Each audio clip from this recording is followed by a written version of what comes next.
हजारों साल पहले, जब घने जंगल पृथ्वी को ढके हुए थे और मनुष्य प्रकृति के नियमों से डरता था, तब वैतरणी वन नाम का एक रहस्यमय जंगल हुआ करता था। उस जंगल के बीचों बीच मिट्टी और पत्थरों से बनी एक छोटी सी कुटिया में देवप्रिया नाम की एक स्त्री रहती थी। लोग उसे साधारण मनुष्य समझते थे, पर वो बहुत चालाक और स्वार्थी थी। देवप्रिया के पास दो जादुई पक्षी थे और दूसरी थी नीली आंखों वाली मैना नीरा। कहा जाता था कि इन दोनों पक्षियों को सत्य और असत्य में अंतर करने की शक्ति प्राप्त थी। वे मनुष्य के मन में छिपे भाव तक पढ़ सकते थे। इसी कारण देवप्रिया ने उन्हें प्रेम से नहीं, बल्कि अपने लाभ के लिए पाल रखा था। वह जंगल में आने वाले यात्रियों से कहती, मेरे पक्षी देवताओं के दूत है, जो इन्हें दान देगा उसका भविष्य उज्ज्वल होगा। लोग डर और लालच में आकर सोना, अन्न और वस्त्र दे जाते। तोता अरण्य ये सब समझता था, पर विवश था।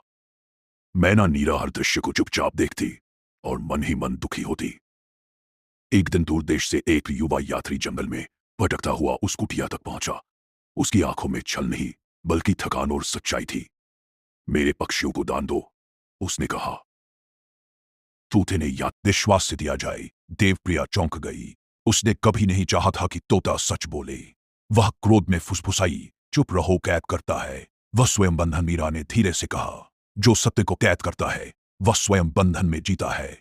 यात्री सब समझ गया। उसने देवप्रिया से कहा, तुम देवताओं के नाम पर मनुष्यों को ठग रही हो। तुम्हारी चालाकी इन पक्षियों से छिपी नहीं है। देवप्रिया का चेहरा कठोर हो गया। तो मेरी चालाकी कभी पकड़ी नहीं जाएगी। रात को उसने पक्षियों को बेचने की योजना बनाई, पर जैसे ही उसने पिंजरा उठाया, जमीन कांपने लगी। जंगल की हवाएं गरज उठी। तोते ने ऊंची आवाज में कहा, जब मनुष्य अपनी बुद्धि को छल में बदल देता है, तब प्रकृति स्वयं न्याय करती है। अचानक पिंजरा टूट गया। तोता और मैना आकाश में उड़ गए। देवप्रिया भय से वहीं बैठ गई। अगली सुबह लोग आए, पर कुटिया खाली थी। कुछ कहते हैं उसकी चालाकी ने ही उसे निगल लिया। तोता और मैना आजाद हो चुके थे। वे जंगल के ऊपर उड़ते हुए बोले, मनुष्य यदि चाहे तो सबसे बुद्धिमान बन सकता है, और यदि चाहे तो सबसे बड़ा धोखेबाज भी।